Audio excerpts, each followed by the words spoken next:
Everybody's got to complain about something. There's always something wrong, and things are probably going to get worse because I believe right now, right? I've used the pendulum swing argument. The pendulum swings down, back and forth. Things were really bad in the past. The pendulum is now in the middle, where things are actually really good, except it's going to keep going, and they're going to get really bad again. Maybe, maybe not. I don't know. Human progress is a great thing. This is a story. It's an article from Our World in Data, the short history of global living conditions and why it matters that we know it. Because life is better than it has ever been. Better than ever. And this is an article that kind of goes through all of these things. And so it's funny to me when I see people claim that the US is super racist and there's all these problems, when in reality, let's take a look at some of these charts. He's got poverty, literacy, health, freedom, population, education. And the world is great. Why would people want to change all of the progress we've made? Look at this. Percentage of the world living in extreme poverty. In 1820, over, 94.4% lived in extreme poverty. And look how it's collapsed. The world isn't perfect, and we've fixed a lot of things. The problem is, if it's like, I kind of imagine it like you're putting oil in an engine, just enough to make things work, but you've got people behind you like just trying to dump all the oil and just splash it everywhere. You're gonna make things worse. And that's what's happening. So we've got these various graphs. Literacy, better than ever. Let me start by saying this. Capitalism.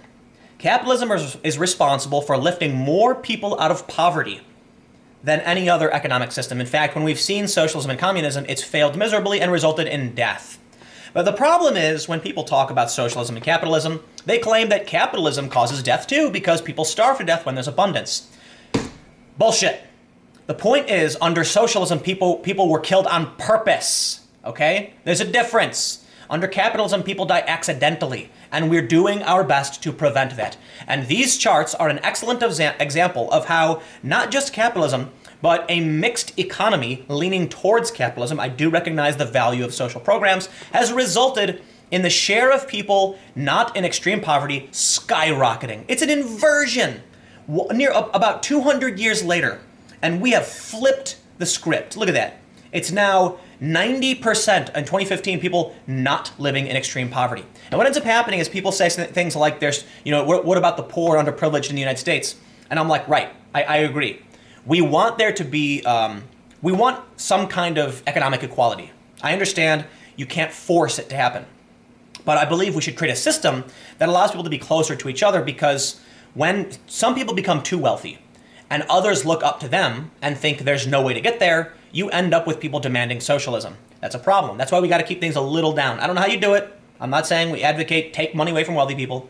I'm just saying that people become jealous. But the point is, even among the people that we call poor today in the United States, they have cell phones. They have access to the summation of human knowledge, and more. Outside of the summation of human knowledge is total fabricated bullshit that's being spread online. There's probably more fake statements than real ones at this point, But they can play games on their phone. They have refrigerators. They have air conditioning. This is mind-blowing. 100 years ago. Look at this. What's the next jump? Okay, so 1910. 82% of people were in extreme poverty. Look at what we have done. Fan-fucking-tastic. And that's capitalism, not socialism, okay? Admittedly, I believe it's fair to say that some socialist type policies played a role, because social programs, in my opinion, can be beneficial. They can also be detrimental.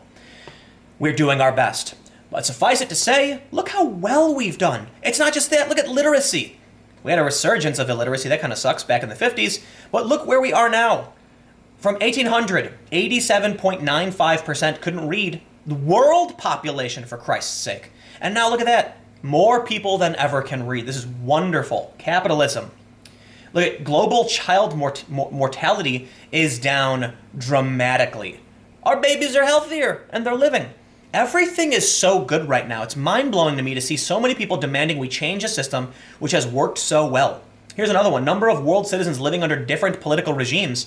Almost entirely democracy now. Isn't that incredible? Democracy, the best kind.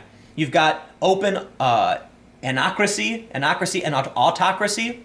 I believe this one is in colonialism, and that's all gone.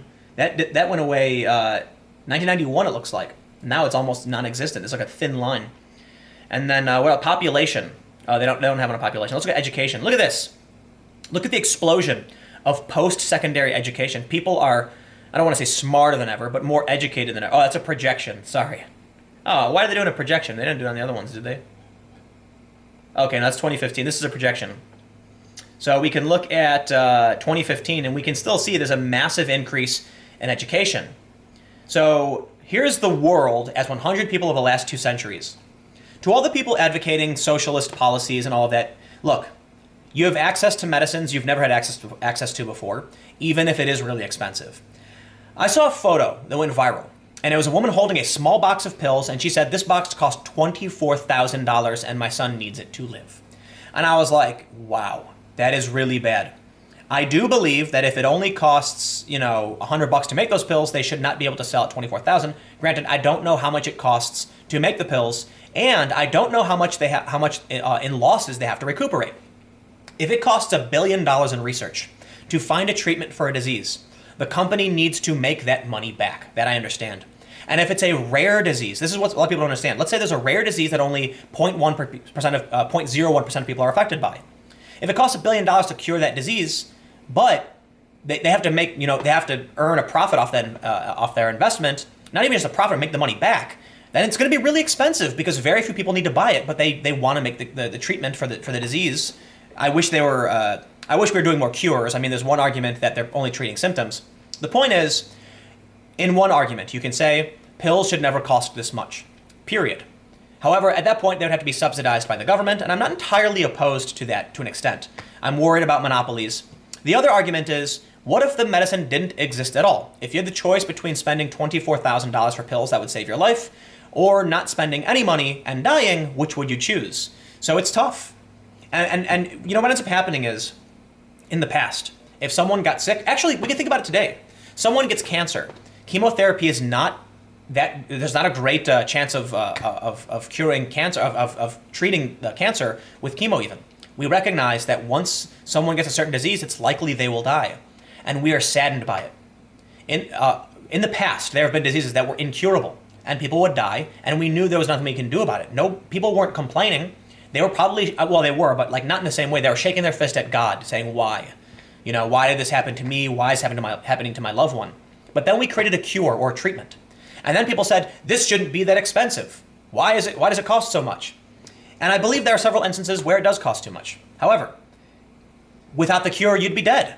And people would just be sad and not complaining. It's this phenomenon that humans, I don't know what the behavior is called, but I'll put it this way. When someone thinks they're getting a good deal, they're happy. If they find out the deal could have been better, they're immediately angry. And this is what humans do. They adapt to their circumstances and demand more all the time. I think it's important we look at charts like this to realize just how fucking good we have it.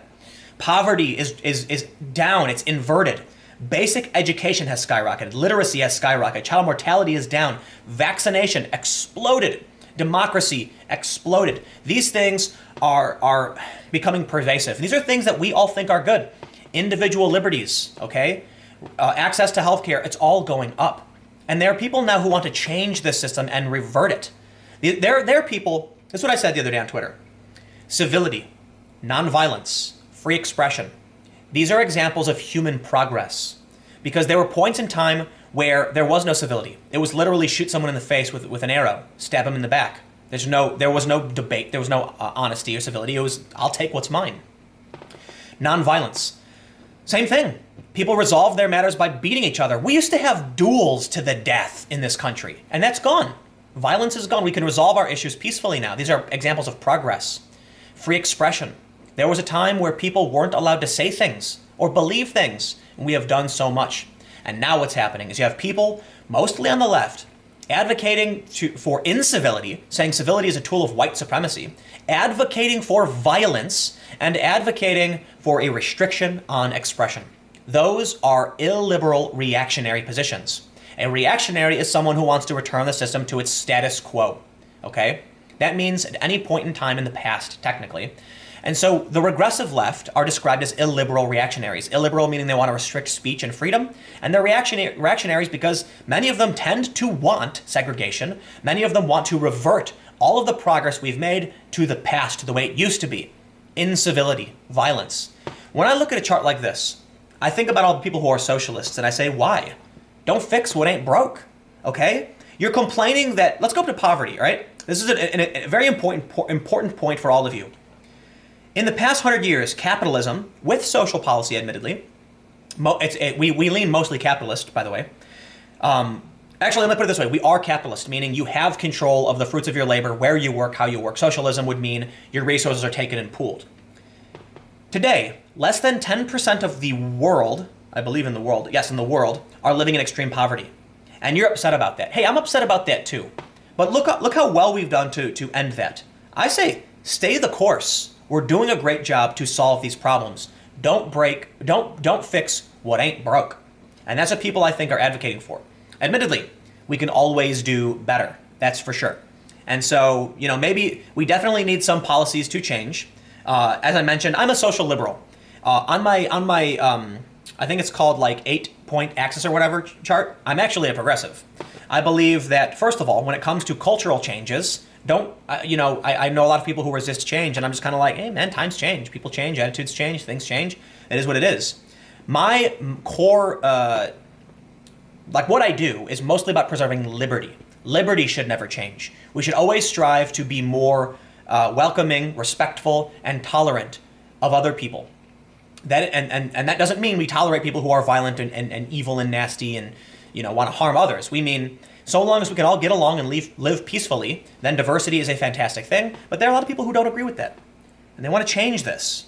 And those are the illiberal, reactionary, regressive left. So anyway, it's an interesting site. You can Google it, or I'll hopefully, if I remember, I'll put the link in the description below and check it out. Anyway, thanks for hanging out. I'll see you guys tomorrow.